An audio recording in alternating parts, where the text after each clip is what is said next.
Abra sua Bíblia no livro de Mateus.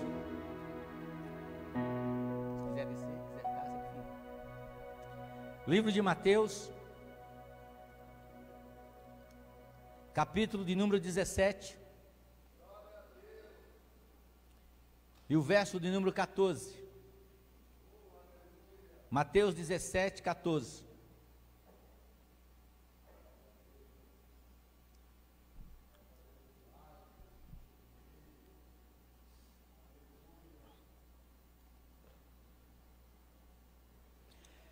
Enquanto chegaram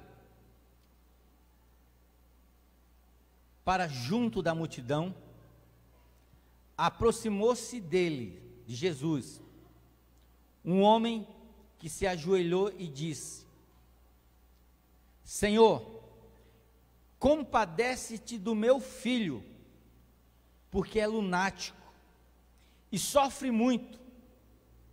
Por muitas vezes cai no fogo e outras muitas na água. Apresentei aos teus discípulos, mas eles não puderam curá-lo. Jesus exclamou: ó geração incrédula e perversa, até quando eu estarei convosco? Até quando vós sofrereis? Trazei-me aqui o menino. Jesus repreendeu o demônio, e este saiu do menino, e desde aquela hora o menino ficou curado. Então os discípulos, aproximando-se de Jesus, perguntaram em particular: por que motivo não podemos expulsá-lo? E ele lhes respondeu: por causa da pequenez da vossa fé. Pois em verdade vos digo, se tiverdes fé como um grão de mostarda, direi a este monte: passa daqui para acolá, e isso acontecerá. Nada vos será impossível. Mas essa castra de demônio não se expele, senão por meio da oração e do jejum. Amém? Voltou? Essa castra de demônio não se expele, senão por meio do jejum e da oração. Repita comigo, só essa vez. Uma vez na pregação pode. Diga assim: eu sou responsável pela minha mudança. Amém? Você é responsável pela sua mudança. O Evangelho de Marcos, ele vai complementar esse texto. Ele vai dizer o seguinte: que Jesus estava chegando e estava tendo uma discussão entre os discípulos e entre aquele homem, porque aquele homem tinha levado o seu filho, que era lunático. A palavra correta aqui é que esse menino era epilético, ele tinha ataques de epilepsia. Deixa eu falar uma coisa para você antes que você feche uma doutrina nesse negócio. Existe ataques epiléticos, de epilepsias, que são demônios. Existe ataques de epilepsia que é doença. Nem tudo é demônio. Existe enfermidade que são causadas por demônios, tá certo? Por exemplo, existem enfermidades que é causada por uma vida desregrada. Por exemplo, existem umas dançarinas, né, do diabo, que vive nos infernizando, chamado de diabetes. que muitos vão dizer assim, diabetes nós batizamos como as chacretes do diabo. Tem algumas pessoas que falam assim, olha, a culpa é do diabo, mas a pessoa se atola de comer doce, Coca-Cola, comida gordurosa, e não faz exercício, e aí com o tempo, o que acontece? O corpo cobra, o corpo vai cobrar aquela gordurinha da picanha que você come todo dia, vai cobrar um dia, o corpo vai cobrar aquela Coca-Cola que você toma todo dia, vai cobrar, o corpo vai cobrar aquela preguiça que você tem de se levantar para fazer um exercício, fazer uma caminhada, um exercício, um dia o corpo vai cobrar, o nosso corpo é uma máquina. Então existe acontecimentos da natureza, que são acontecimentos da natureza, por causa que o homem está destruindo a natureza, e existe acontecimento da natureza que é causado pelo diabo. Por exemplo, quando Jesus estava indo a caminho, quando conta a história, que Jesus estava a caminho, que ele expulsou aquele demônio daquele menino lá de Gadara, do Gadareno, antes de Jesus chegar a Gadara, o que aconteceu? No barco houve o quê? Uma tempestade. Sabe o que era aquilo? O diabo tentando, usando a natureza para tentar impedir que Jesus chegasse naquela cidade e operasse aquela transformação. Mas existe acontecimento na natureza que a culpa é nossa, a culpa é do ser humano. Então nem tudo é o diabo, e tem coisas que é o diabo. Falando isso, deixando bem claro, a Bíblia diz que esse menino ele sofria de um ataque de epilepsia, que era o diabo que entrava na vida daquele menino, e ele tinha ataque epilético, ele espumava, ele se contorcia, ele caía na água, ele caía no fogo. E o homem, o pai daquela criança, daquele menino, levou até os discípulos, e os discípulos não puderam o expulsar. Oraram, não aconteceu nada. E aí eles ficaram discutindo, Marcos vai falar que eles ficaram discutindo entre si. Por que será que não acontece esse negócio aí? Levaram a criança até Jesus, e Jesus vai dizer assim, ó geração incrédula, até quando eu estarei convosco? Jesus vai e ele coloca a mão, ele libera uma palavra, e o demônio sai daquela criança. Envergonhados, e no secreto, os discípulos chegam até Jesus e perguntam para Jesus, por quê? Por que a minha vida não muda? Por que as coisas na minha família não mudam? Por que eu não avanço? Por que entra ano, sai ano, e eu permaneço no mesmo estágio que eu estou? Por que nada acontece na minha vida? Os discípulos chegam para Jesus e perguntam, por que nós não conseguimos expulsar aquele demônio? Porque parece que nós fazemos tudo certo e as coisas não vai.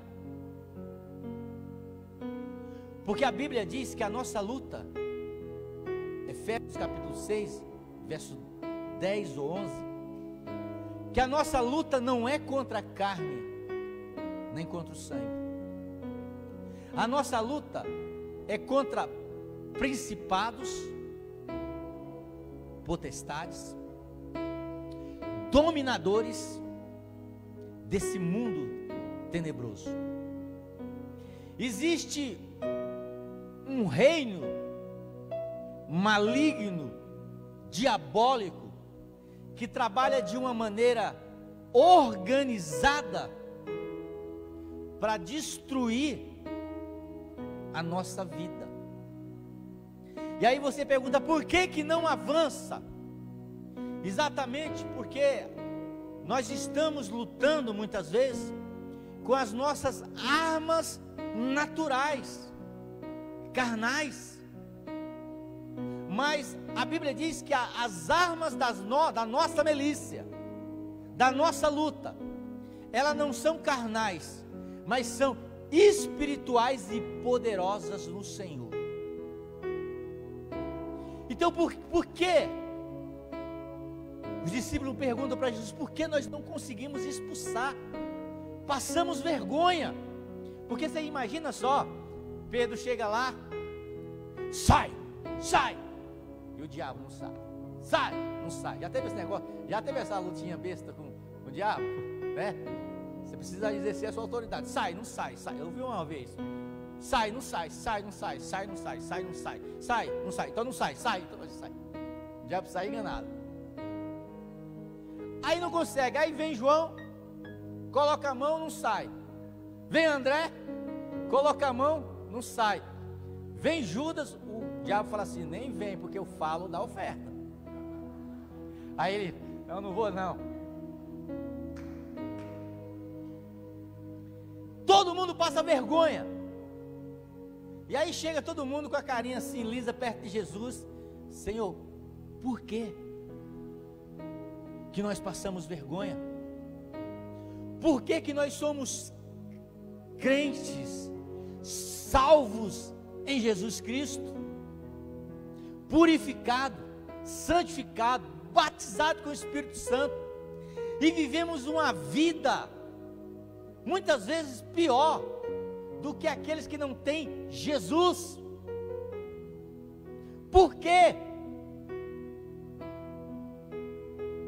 Aí Jesus diz, olha, primeiro, porque vocês não têm fé. Vocês não exercitam a fé. Fé é você ficar desempregado e não parar de servir o Senhor, continuar conversando com Ele, continuar servindo a Ele, não entrar em desespero, continuar vindo dia após dia a adorar o Senhor, sabendo que Ele está no controle. Porque a fé de vocês, Jesus estava dizendo para os discípulos, é pequena. Ele diz, por causa da pequenez da vossa fé, porque se você tiver a fé do tamanho de um grão de mostarda, você já viu um grão de mostarda? Quem já viu? Eu não vi, eu só vi a mostarda, né? Mas diz que é pequeno. Agora a pergunta que eu faço para você, existe fé grande e fé pequena? Sim ou não?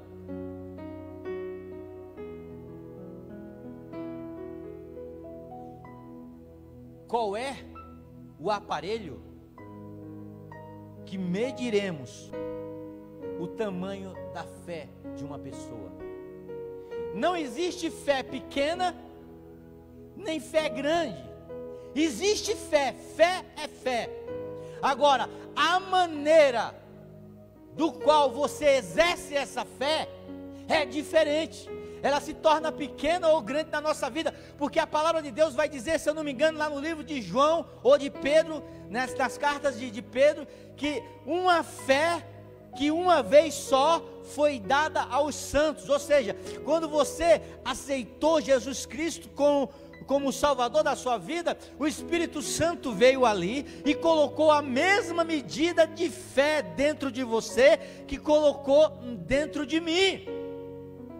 E qual que é a diferença? A diferença é que uns, né?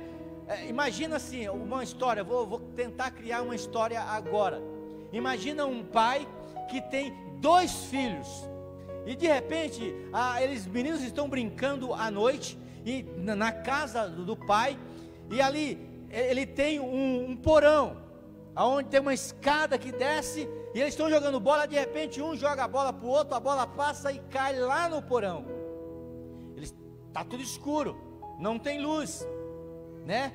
Aí o pai desce para pegar aquela bola, está lá embaixo.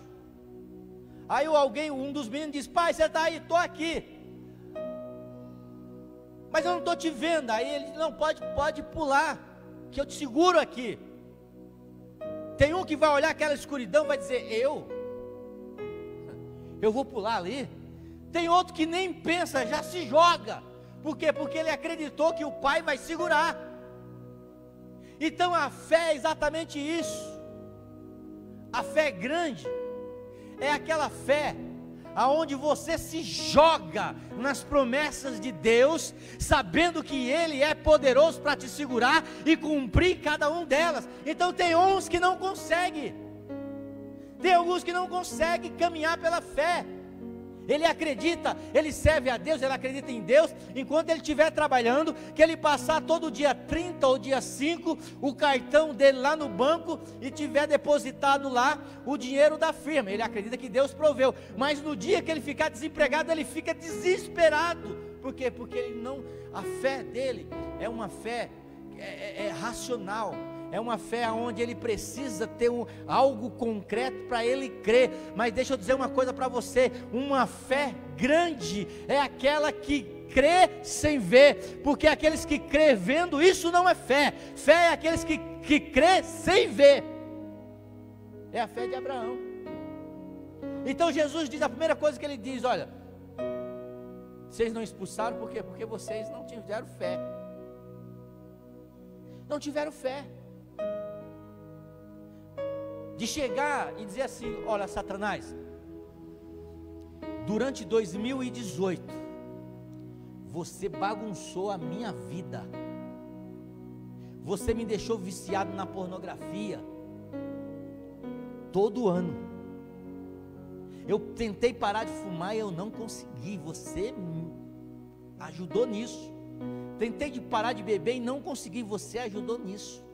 Mas deixa eu dizer uma coisa, Satanás, olha, eu creio, e de hoje em diante, eu não ponho mais um cigarro na minha boca, eu não ponho mais um gole de bebida na minha boca, eu não entro mais na internet para ver pornografia.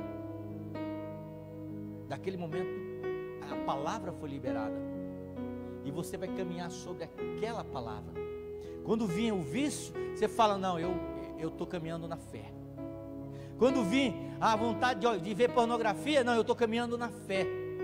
Então isso é exercitar a fé. E cada vez que você dá um passo de encontro a Satanás, para dizer para ele o seguinte: você não tem poder na minha vida, porque quem tem poder, quem é o meu dono é Jesus Cristo, é Ele que diz o que eu tenho que fazer, e não você que diz o que eu tenho que fazer. Porque aqueles que vivem dominado pelo pecado, dominado pelas coisas erradas, aqueles que dizem: não, eu posso beber, não tem problema nenhum, eu posso fumar, não tem problema nenhum, porque eu sou livre. Meu irmão, deixa eu falar uma coisa para você e te dar uma notícia: você é escravo. Romanos capítulo 3 diz: porque o salário do pecado é a morte. Você é escravo, você tem um patrão. Quando você peca, é o teu patrão é o patrão chamado Satanás que te obriga a fazer isso. E no final você vai receber um salário, porque a Bíblia diz: o salário do pecado é a morte.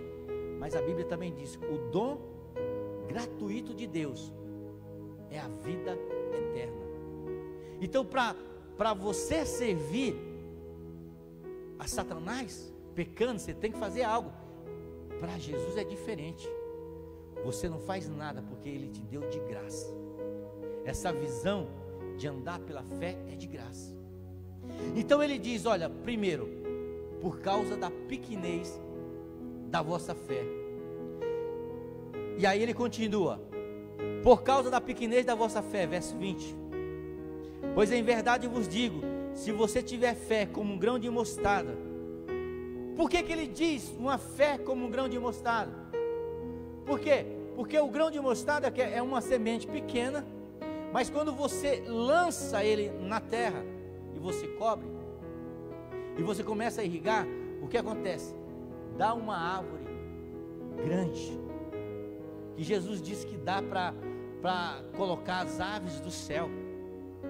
Então, a partir do momento que você começar a dar passos de fé, essa sua fé ela vai crescer como uma árvore, e vai chegar um momento que não vai ter limites para você. Por quê? Porque a tua fé vai estar tão grande. Mas tem gente que Deus deu essa semente chamada fé, e em vez dele começar a plantar para que essa semente cresça, ele guarda a semente, e aí ele vive uma vida, não uma vida de milagre, mas uma vida de luta, uma vida de dificuldade. Então Jesus disse: se tiver fé como um grão de mostarda, direis a esse monte: passa daqui e vai para o outro lado, e assim acontecerá, nada vos será impossível. Por quê? Porque na sua fé, quem opera é Deus. Você entendeu? E a Bíblia diz: por acaso existe alguma coisa impossível para Deus? Amém? Existe. Ah, pastor, mas está difícil arrumar um emprego. Mas não é impossível para Deus. Você acabou de ver um testemunho aqui. Aí Jesus continua dizendo: porque essa casta de demônio não sai senão por jejum e oração. Pastor, eu tenho fé. A minha fé é igualzinha a essa que o senhor falou. Eu não tenho problema, se eu ficar desempregado eu vou continuar crendo, mas eu estou acreditando, pastor, e não está dando certo. Aí Jesus diz: olha, o complemento disso aí é o que? Oração. Por quê? Porque a oração, ela nos dá direção daquilo que Deus quer fazer na nossa vida. A oração, ela nos mostra o caminho. A oração, ela é uma comunicação entre você e Deus, onde você fala e Deus responde para você. Então ele diz: olha, além de exercitar a sua fé, ore. Por quê? Porque se você colocar fé ou energia no lugar errado, você vai se cansar. Então quando você ora, o que acontece? A Bíblia diz que muitas vezes nós não sabemos orar, mas o Espírito Santo interpreta a nossa oração. Às vezes a gente está gemendo e a gente não tem palavras para falar. Às vezes você está tão cansado, se ajoelha para orar, ora um pouco e acaba cochilando. E eu quero dizer uma coisa para você: eu acredito que mesmo naquele cochilo, a tua intenção, aquele começo de oração, Deus olha para você, o Espírito Santo diz: olha, na realidade, o que ele queria, que ele não está tendo força para conseguir, ele queria orar por isso, por aquilo e por aquilo. O Espírito Santo, ele traduz a nossa oração. Amém? Então ele diz: além de colocar essa fé que eu te dei, por quê? Porque tem situação que não é por causa da economia, é o diabo mesmo que está ali colocando uma barreira para que você não avance. E aí você faz tudo que está ao seu dispor e não acontece nada. Por quê? Porque você tem que entender que tem determinadas lutas que não são carnais. Tem coisas que você consegue vencer pela sua força, pelo seu intelecto, pela sua sabedoria, mas tem coisas que é luta travada com o diabo. Paulo vai dizer lá em 2 Coríntios: olha, porque uma porta muito grande se nos abriu. Ele diz isso, escrevendo. Mas ele termina: mas muitos são os adversários.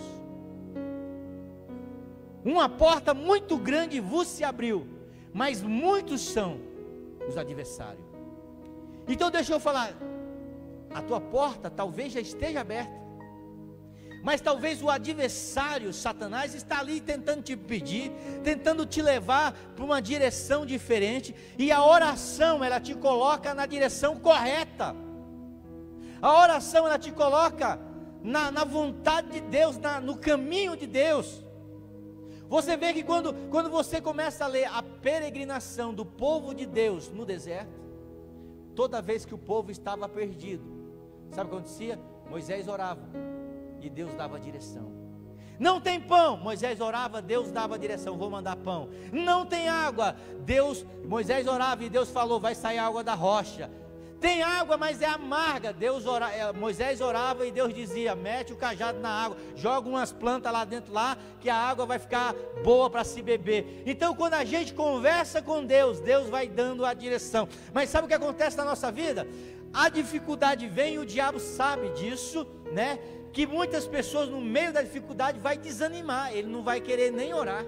É assim ou não? Ele não ora quando está tudo numa bênção. Por quê? Porque ele está alegre demais, comemorando que está tudo só vitória. Aí ele não tem tempo de orar porque ele se esquece. E quando ele está na dificuldade, ele não ora. Por quê? Porque ele está desanimado. Mas Paulo diz, o que é que Paulo diz? Orai sem cessar. Está tudo bem? Orai sem cessar. Está na luta? Orai sem cessar. Porque quando tudo bem, Deus vai te dar a direção para continuar tudo bem. Quando está na luta, Deus vai continuar te dando a direção para você sair na luta. Então Paulo diz, orai sem cessar.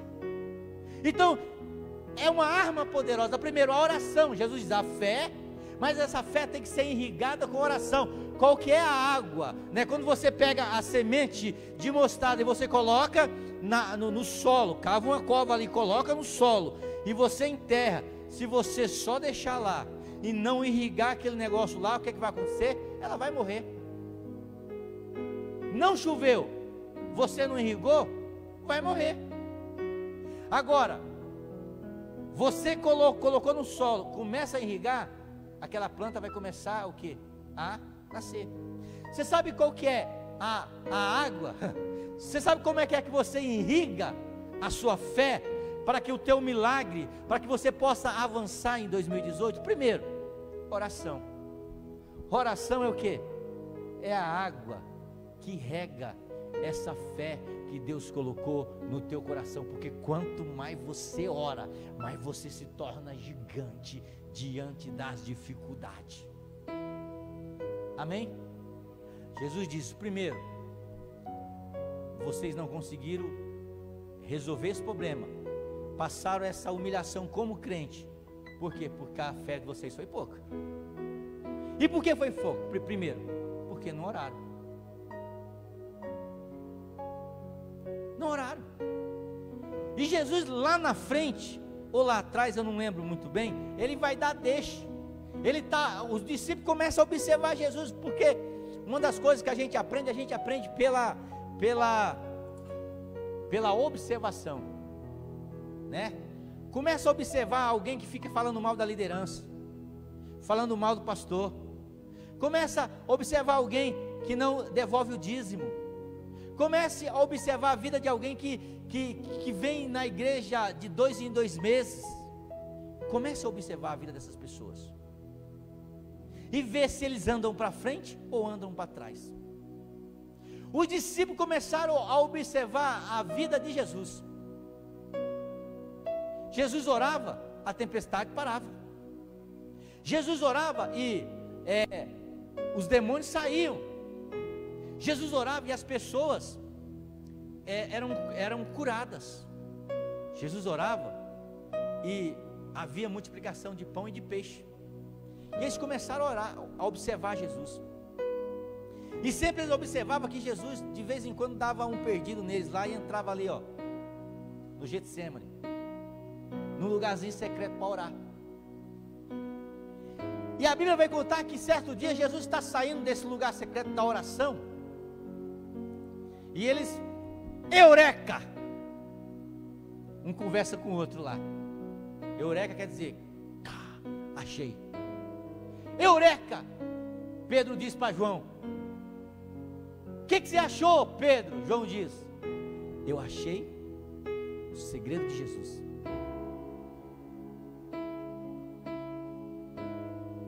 Aí, quando Jesus sai, alguém pega no braço de Jesus assim, aí diz: Senhor, ensina-nos a orar. Eu descobri o segredo. Então como é que eu oro? Porque ele sabe, se eu orar, vai acontecer milagre. Se eu orar, sobrenatural vai vir. Aí Jesus fala assim: eu vou ensinar para vocês, vou dar. Não é uma mantra. Vocês vão entender que vocês são sábios. Pai nosso, que estás no céu, santificado seja o vosso nome. Venha a nós o vosso reino. Seja feito a vossa vontade, assim na terra como no céu. O pão nosso de cada dia nos dá hoje.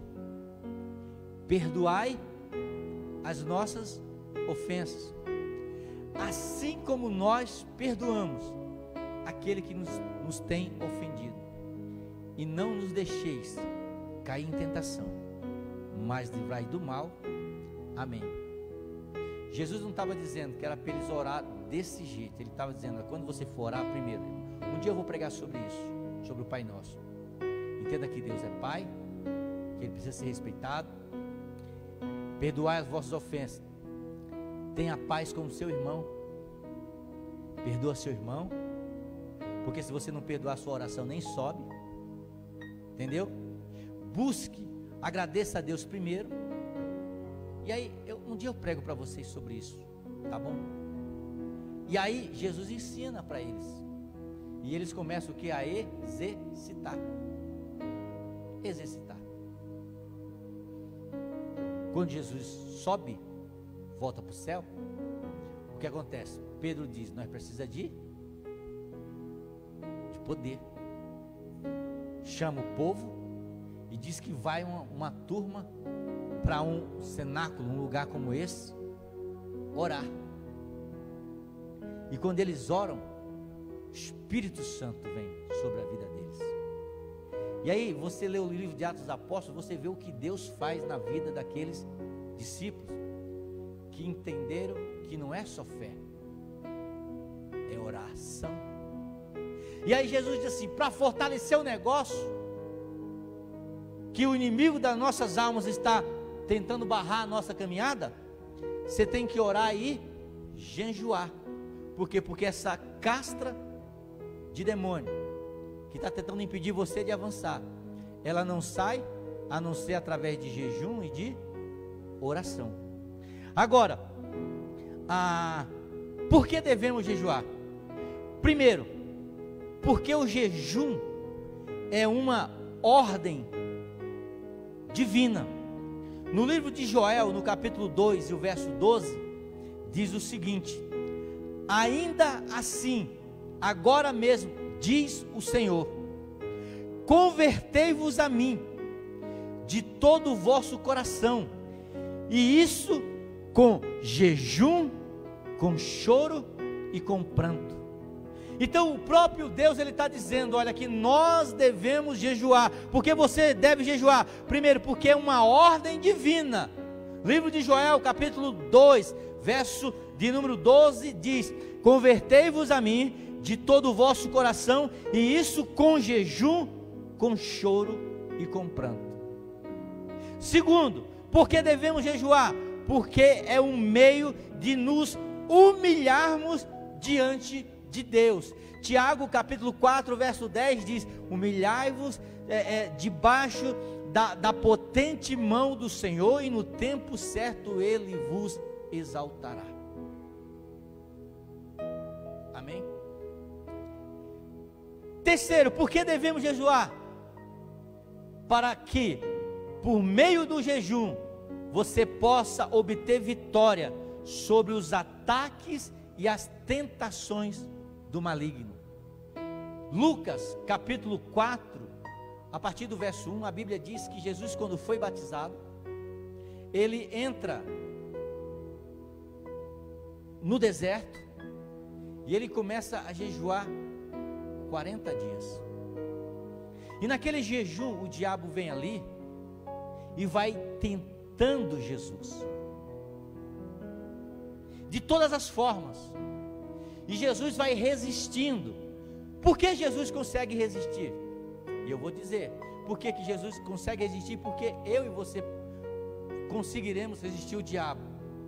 Porque quando você pratica o jejum, a primeira coisa que acontece é que a sua carne, ela começa a enfraquecer, mas o seu espírito começa a ficar um gigante. Lembra de uma história que eu contei aqui? Eu vou repetir de novo, porque tem muita gente nova aqui. A história de um homem que saiu para fazer uma caminhada, e ele caminhando em direção a uma montanha, ele encontra no meio do caminho um filhote pequeno de um cachorro, e ele encontra um filhote de um passarinho, e ele pega os dois e leva para sua casa. E quando chega lá, ele começa a cuidar do filhote de cachorro, e ele começa a cuidar do filhote de passarinho. O tempo passa, o passarinho mas o cachorro estão crescendo, brincando junto, um brinca com o outro. De repente aquele cachorro, ele começa a crescer, e o homem identifica que aquele cachorro, ele é um pitbull, e ele vê que aquele filhote de pássaro é uma pomba, e a pomba começa a brincar com o pitbull, mas de repente, com o passar do tempo, o pitbull vai encorpando, e a pomba vai ficando bonita com aquela sua beleza. De repente, o pitbull, ele dá uma bocada, tentando comer a pomba, e o homem vê aquilo lá, a pomba toda despenada, machucada. Ele separa a pomba do pitbull, e ele, conversando com o amigo dele, ele conta a história: encontrei algum tempo atrás a pomba, um filhote de pitbull. Os dois estavam crescendo juntos, até que de repente o pitbull, ele avançou em cima da pomba e quase que mata. O que você me aconselha a fazer? O que eu faço? Ele falou: coloca o pitbull em uma corrente, deixa de alimentar o pitbull, que ele vai ficando fraco, ele vai ficando sem forças para atacar, e começa a tratar, a cuidar da pomba. E assim ele fez. Ele colocou o pitbull numa corrente, parou de dar comida para ele. O pitbull começou bravo quando foi para a corrente, ele ficava bravo querendo sair, e ele começou a cuidar da pomba. O tempo passou, a pomba começou a voltar suas penas, suas asas, esticar suas asas. O pitbull, ele já não tinha mais força nem para levantar os olhos, ele deitava ali, ele só levantava os olhos. De repente a pomba vinha, ela vinha na cabeça do pitbull, ela sentava, ela passava perto da boca do pitbull, e ele não tinha nem forças para abrir a boca e tentar comer a pomba de novo. Qual que é a moral da história nisso? A moral da história é que eu e você temos dentro de nós um pitbull, um cachorro bravo, e uma pomba, que nós chamamos de Espírito Santo. O pitbull é a nossa carne.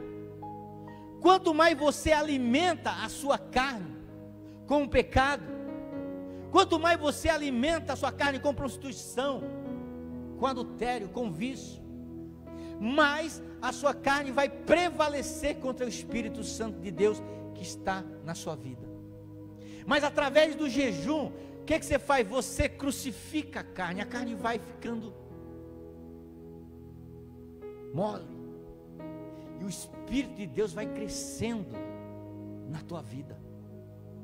Então Jesus ficou durante 40 dias, e quando Satanás veio tentar, Jesus estava fraco na carne, porque estava com fome, mas estava forte no espírito. E deixa eu falar uma coisa para você: você só vai conseguir vencer Satanás se você tiver força espiritual, não força carnal, porque as armas da nossa milícia não são carnais, mas são poderosas no Senhor. Amém? Por que eu devo jejuar? Porque é um meio que vai nos capacitar a realizar a obra do Senhor. Atos capítulo 3, verso 12, a Bíblia diz que a igreja ficou em jejum para escolher Paulo e Barnabé como missionário, e vocês sabem o que aconteceu. Nós estamos aqui porque Paulo saiu do meio do judaísmo e veio pregar para os gentios, e através da pregação de Paulo e de Barnabé, nós estamos aqui nessa noite. Então o jejum, ele nos capacita a realizar a obra do Senhor. Por que é que eu devo jejuar? Porque o jejum é o meio de alcançar a vitória em tempo de crise. Lá no livro de Esther, no capítulo de número 4 e o verso 16, a Bíblia diz que Mardoqueu chegou para Esther e falou assim: olha, está tendo uma conspiração para destruir o povo de Deus, então faça alguma coisa. A Esther falou assim: eu vou jejuar, peça ao povo que faça o mesmo, e Deus vai nos dar estratégia para sair dessa crise. Você está numa crise? Comece a jejuar. Você está numa crise? Comece a orar e a jejuar, que Deus vai te dar condição, Deus vai te dar um plano para você sair dessa crise. Amém? Por que devemos jejuar? Porque é o meio para buscarmos a direção de Deus. Lá no livro de Esdras, capítulo 8, verso 21, quando o povo estava desviado, a Bíblia diz que Esdras proclamou um jejum nacional, para que o povo voltasse, para que Deus falasse, e o povo voltasse aquilo que Deus queria. Por que devemos jejuar? Porque o jejum é um meio para buscarmos restauração espiritual. Eu creio que já começou um avivamento nesta igreja, na sua vida, porque essa igreja vai ser uma igreja que nesse ano, se nós já buscávamos o Senhor, esse ano nós vamos buscar muito mais. Esse testemunho que o Sérgio deu aqui, irmão, isso vai acontecer sempre aqui, porque nós vamos buscar e Deus vai abençoar. Deus vai restaurar famílias, vai restaurar casamento, vai restaurar a nossa comunidade. Deus vai fazer coisa que você nem imagina. Esses dias aí coisa que a gente, é coisa do homem, mas onde que meu nome apareceu nesse negócio? Recebi uma ligação lá da Câmara: pastor, o senhor aceita? O senhor aceita aqui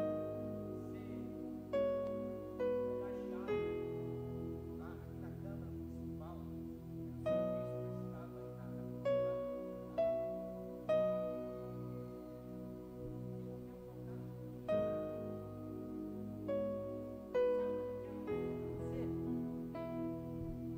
pessoas que nem sabem da sua existência, ouvirão que Deus é na tua vida. Pessoas que não sabem, que nunca ouviram falar da tua família, vai dizer: mas que família abençoada que é essa? Que filho abençoado que é esse? Que igreja abençoada que é essa? Sabe por quê? Porque é Deus que faz. Porque devemos jejuar para buscarmos a nossa restauração espiritual. Eu termino com isso. Olha o que diz o livro de Joel, capítulo 2 e verso 12: ainda assim, agora mesmo diz o Senhor, convertei-vos a mim de todo o vosso coração, e isso com jejum, com choro e com pranto. Rasgai o vosso coração e não as vossas vestes.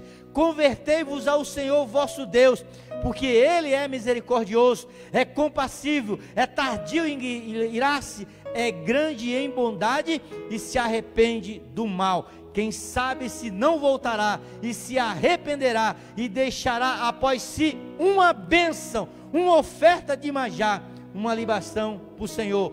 Tocai a trombeta em Sião, promulgai um santo jejum, promulgai uma assembleia solene, congregai ao povo, santificai congregação, ajuntai-vos ancião, reuni os filhos, os que mamam, sai os noivos da sua recâmara, a noiva do seu aposento, chore o sacerdote, o ministro do Senhor, entre o pórtico e o altar, e orem. Poupa o teu povo ao Senhor, e não entregue a tua herança ao opróbrio. Então o Senhor se mostrará zeloso da sua terra, compadecerá do seu povo. É isso que o jejum faz. Deus vai trazer um avivamento na sua casa. Deus vai trazer um avivamento na sua família, no seu casamento. Você crê nisso em nome de Jesus? Você pode ficar de pé em nome de Jesus? Senhor, em nome de Jesus, eu quero desafiar você a começar o seu jejum amanhã. Nós vamos começar um jejum amanhã, até o dia 27. Eu sei que o diabo já está dizendo, vai ter que parar de comer isso, parar. Sabe, tem coisa que está dentro da geladeira, a gente não come, mas quando a gente diz que vai fazer um jejum, a gente olha, sai e fala assim, não vou comer mais arroz. Até aquele arroz frio lá, de 3 dias, 10 dias, aquele parece saboroso. Você vai ser tentado, mas eu quero dizer para você, se você vencer, você vai abrir a porta do sobrenatural na sua vida. Quem está comigo, levante a mão nessa noite. Levante a sua mão, eu quero orar por você, para Deus confirmar a sua fé. Quem vai orar juntamente comigo, quem vai jejuar juntamente comigo durante esses 21 dias. Pai de amor, Pai de eterno e todo poderoso, em nome de Jesus, ó Deus, aonde tiver um coração disposto, ó Deus, a esse propósito, que o Senhor possa abençoar, que o Senhor possa, ó Deus, dar forças para ele vencer, meu Deus, aleluia, é essa dificuldade que ele vai ter para jejuar, ó Pai, mas eu creio que a vitória vai vir para o teu servo, o Senhor vai abrir portas, ó Pai, o Senhor vai mostrar caminhos, ó Pai, o Senhor vai fazer milagres, o Senhor vai restaurar casamento, vai restaurar família, vai restaurar emprego, em nome de Jesus eu creio, o Senhor vai restaurar um avivamento do nosso coração, o Senhor vai restaurar nossa vida espiritual, aleluia. Repita comigo, Deus, só se presta atenção, só se você estiver nessa, Deus, a partir de amanhã, eu vou fazer 21 dias de jejum, e peço que o Senhor me abençoe, que o Senhor abençoe a minha família, e que milagres venham acontecer na minha vida. Você pode aplaudir o nome de Jesus, aleluia, glória ao nome de Jesus. Estenda as suas mãos, vamos agradecer o Senhor. Pai de amor, Pai eterno, eu quero te louvar neste momento, Senhor, por tudo que foi feito nessa noite. Abençoa a tua igreja, abençoa o teu povo, Senhor, e que a graça de Deus Pai, que a consolação do Espírito Santo de Deus e o amor de Jesus esteja em nosso coração, hoje e para todos sempre. Que você diga amém. Deus abençoe a sua vida, boa semana, até quinta-feira, em nome de Jesus.